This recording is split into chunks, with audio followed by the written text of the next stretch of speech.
Hello everyone. In this simple tutorial, you will learn how to create an overlay effect using CSS. So the first tutorial, we are going to be working with CSS, designing this simple overlay effect, the layout, and adding these simple animations on the cross button. It's going to be very simple. So as I told you, the first tutorial, we are going to be handling CSS.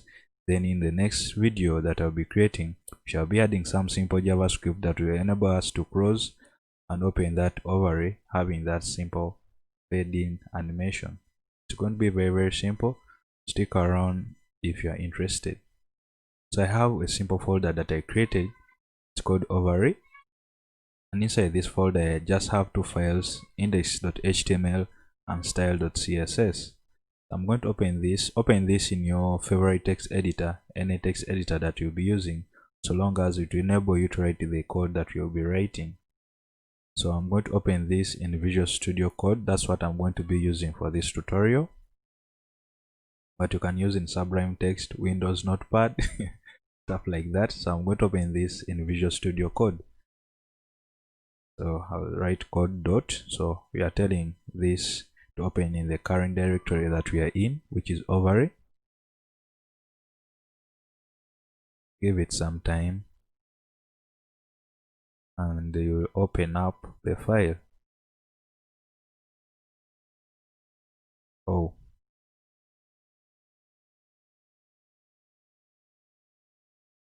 it's taking too long than I expected.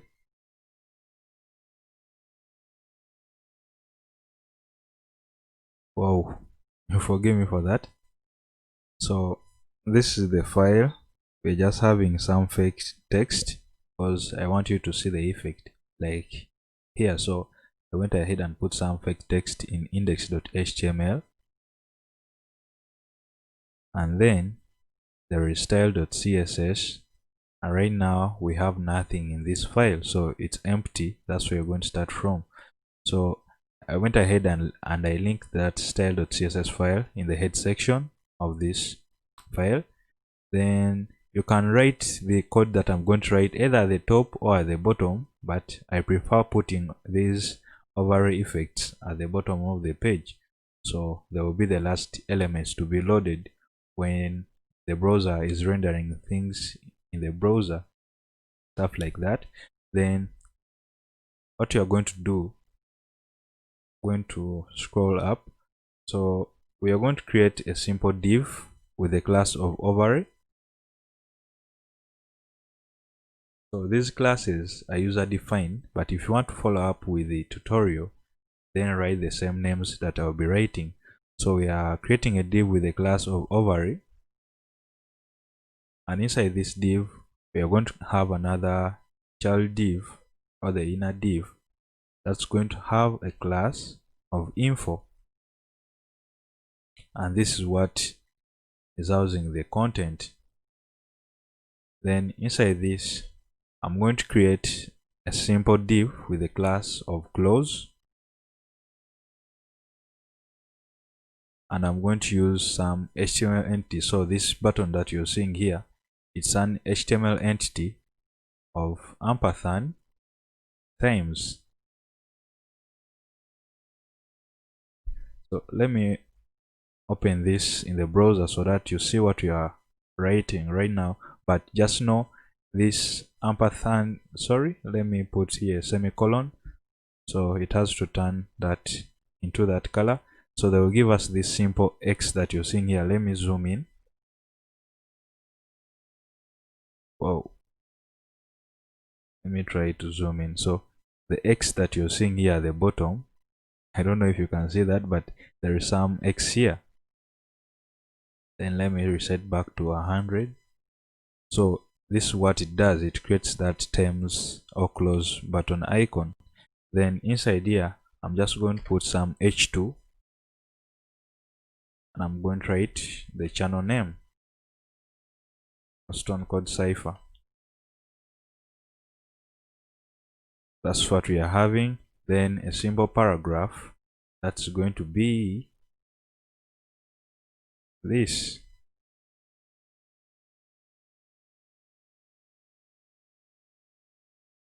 I can close out this We no longer need this, we just need this. Then let us create a simple button with a class of btn, and it's going to be having subscribe. So this is the simple markup for our overlay. So we just have the parent div with the class of overlay and the child div with the class of info housing our information. So the cross button, we have used HTML entities, then the h2 with the channel name and the simple paragraph, and the button having the text subscribe.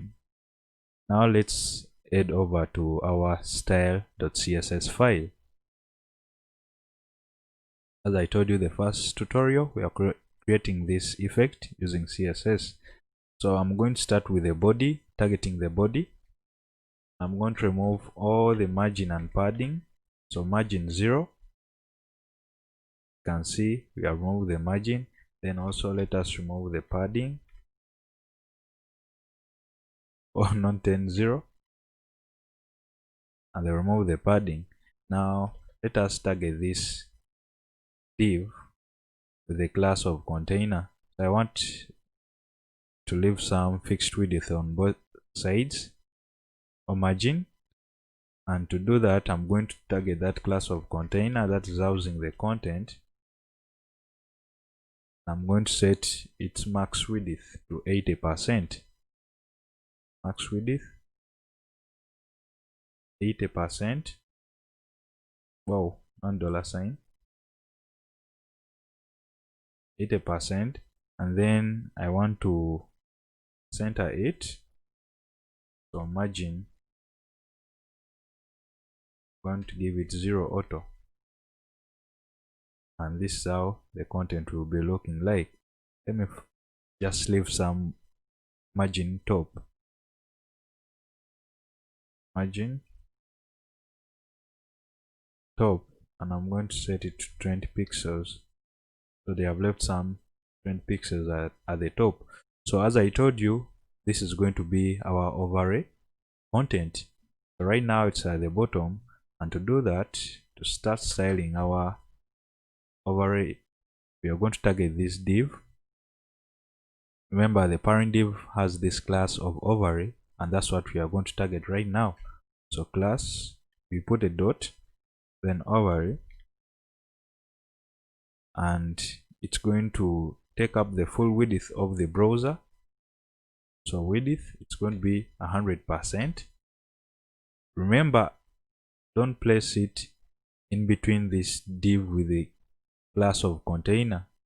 So let it be either at the very top here or at the very bottom next to the closing body tag.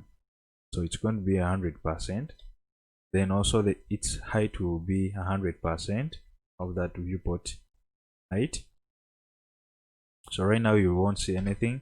Then let us add the background color, and here we are going to use RGBA, so the red, green, blue, and alpha. So RGBA, and red will be 0, because this is what you write when you're trying to create black. Then green will also be 0, blue will be 0. Right now, if you are to check this highlight, they will show you a blue color. Sorry, not a blue color, a black color. Then right now we have completed for red, green, blue. Then the alpha, it's like the opacity. Then we are going to set it to 0.9, so it's like the transparency of that color. So right now this is what they are showing. Then I need it to be fixed. So position, I'm going to set it to fixed, and it won't do any magic right now.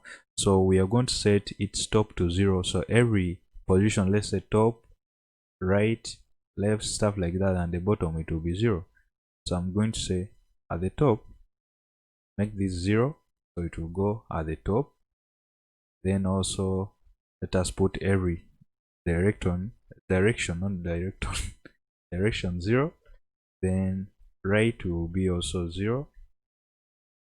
then also the bottom will be 0. And to be on the safer side, remember we want always this overlay effect to be on top, as you can see. Then we need to set its z index to a higher number or order. So right now they will have the same z index. If we don't put them, we don't specify this, they may be on the same level. So I can just make sure you just put a larger number if you always want it to be on top. I'm just going to put like 2. So the stacking order will be different, as you can see. Then by default, remember you don't want to always to display this. You want it to happen when there is an event on the page. So in the style, you just say display none, because some hidden content that you don't want the user to be seeing when they land on the page. So that this display none will be hiding that overlay effect. But for the sake of this tutorial, I want it to be visible and restyle the content that is inside it. I guess you understand that. Remember, at the end we are going to display this to none so that the user doesn't see it when they land on the page. But for the sake, let us first leave it like this. Then let us target this div with the class of info. So it's the one having all our content that we want to display to the user. Remember, the content was somehow centered in the middle. So I'm going to target that div with the class of info, and I'm going to first align everything in the middle. I'm going to use flex box. I'm just going to say display flex. So this is the easiest way to center something. So right now they are going to put them in a raw format, but that's not what we want. So we shall say flex direction. I want it back to the column the way it was. So this is how it's displayed. Then we are going to align items to the center. So they are the center. Now we need to push them to the dead center and say justify content. We also say center. Then let us give them some height of 100 viewport height. So height,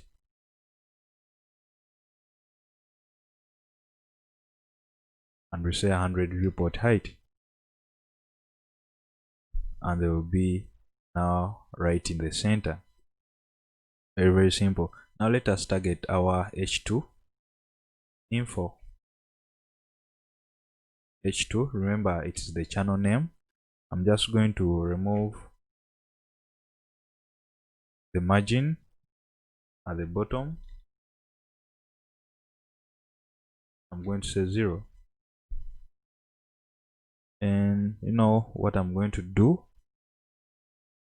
Let's set everything color white. This div with the class of info. So everything we have set it to white right now. Then let me see this h2 info. h2, we have removed the margin bottom. Then let us target our paragraph info, then paragraph, and we are going to increase on its font size, and I'm going to set it to 20 pixels.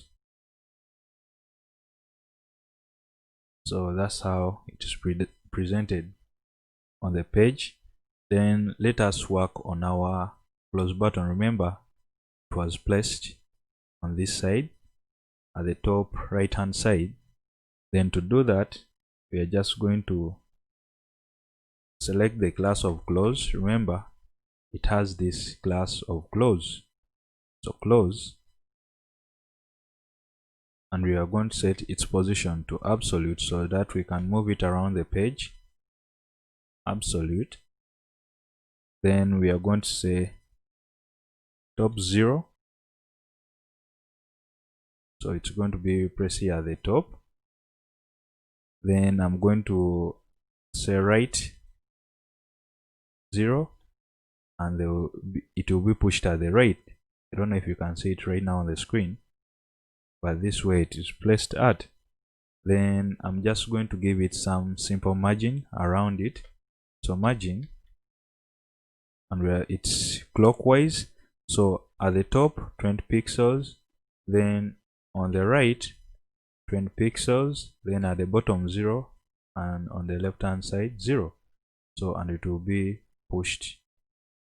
It will leave 20 pixels at the top, 20 pixels on the right, 0 pixels at the bottom, and 0 pixels on the left hand side. Then let me increase on its scale or size, and I'm going to use the transform property. Transform. I'm going to use scale, and I'm going to set it to 2. Sorry.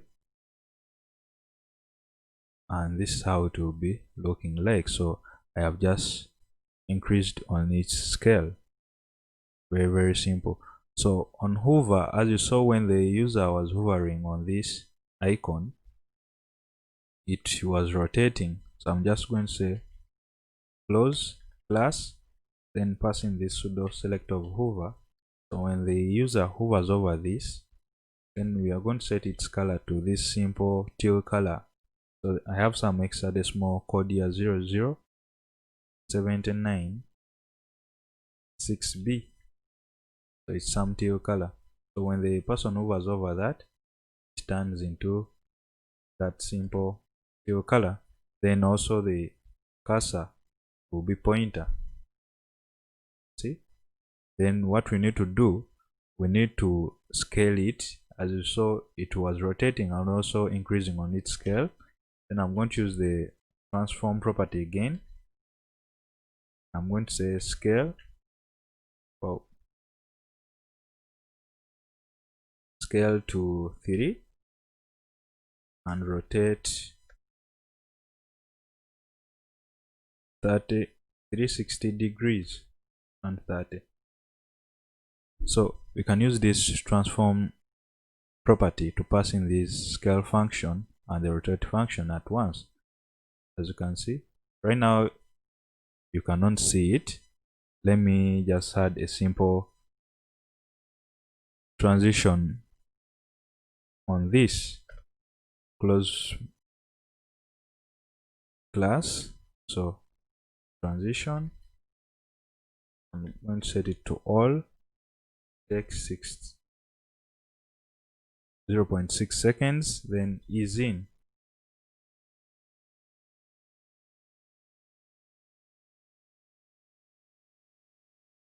As you can see, this is the effect. So when the user is going to cross rotate, when they hover over it, so I've just passed in some transition targeting these properties.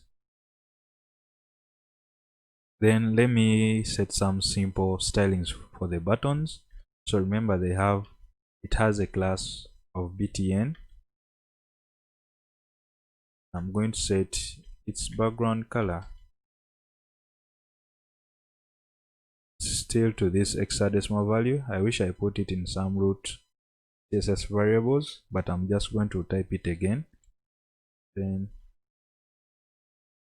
it's going to have that. Then the color will be white #ff. Then the padding will be 10 pixels. 10 pixels. Then I want no border on it, so border will be 0. Then the border radius will be 5. Border radius 5 pixels. Then I'm going to just put some simple box shadow, and it will be -2 pixels. So the horizontal 3 pixels, vertical, then 4 pixels, the bra effect. Then I will pass in this RGBA value. So I'm going to set it to black, then 0 0.5. So it will have some, let me see, black. Yeah, so it will have some simple box shadow around. Then let us also, the cursor want pointer when the user hovers over this. No, when somebody comes on the button, it gets that cursor pointer. Then let us target the hover selector. So when the person hovers over this, then we are going to say the background color tomato. So, and see, let us add some simple transition on this.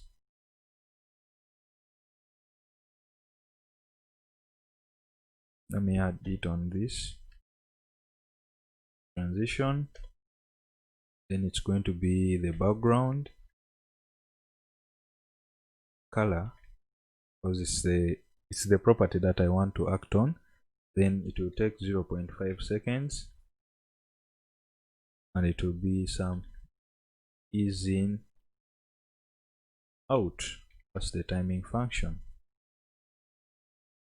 See, very simple. So this is the simple styling of this overlay effect. So this is the simple CSS that we wrote. The rest was styling the inner part, but for the code that creates the overlay effect, this is it.